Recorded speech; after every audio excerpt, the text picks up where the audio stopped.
गुजरात में हर जगह पाए जाने वाली ये औषधि, या तो औषधि नहीं, हम तो इसे घास पूछ के नाम से जानते हैं या तो देखते हैं, लेकिन ये सिर्फ घास पूछ नहीं, हम जो गणेश जी की मूर्ति के सामने इसकी पूजा पाठ में उपयोग करते हैं, ये है दुर्वा। संस्कृत में इसे दुर्वा कहा जाता है, गुजराती में हम इसे ध्रुव के नाम से जानते हैं, और इसका बायोलॉजिकल बोटनिकल नेम है वो सिनाडोन डाक्टिलॉन है। इसका प्रयोग आज से 1400 साल पूर्व वाघभट जी ने अपने अष्टांग हृदय जो ग्रंथ है उसमें बताया है कि दुर्वा शीतला रक्त स्तंभनी पित्त कृच्छजित तृष्णा दाह विनाशिन्य कृमग्नि श्लेष्म दोषम।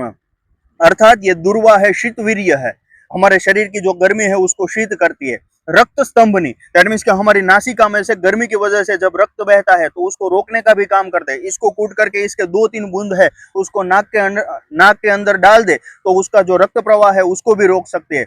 साथ ही साथ पित्त कृच्छजित, दैट मीन्स कि वो पित्त है उसको भी कंट्रोल करता है, और साथ ही साथ रक्त का जो दोष है उसको भी कंट्रोल करता है।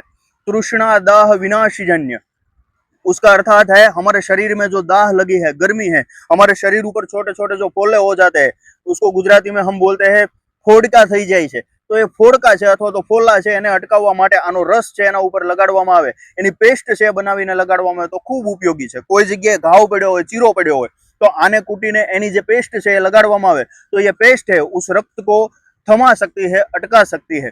कृमिग्नि श्लेष्म दोषीय, दैट मीन्स के छोटे छोटे जो बच्चे हैं उसको भी ये 2-3 बूंद पिला दिया जाए तो उसके पेट में रहे कृमि है उसको नाश कर सकता है। तो ऐसे ऐसे इसके फायदे हैं हमारे आयुर्वेद में दिखाए गए हैं। हम भूल गए हैं तो उसको फिर से याद करके हर घर तक पहुंचाना है और आयुर्वेद की सेवा करना है। ये सिर्फ आम इंसान की सेवा नहीं है, आयुर्वेद की सेवा है। सब लोग इसमें जुड़िए, घर घर तक आयुर्वेद पहुंचाइए। जय जय आयुर्वेद।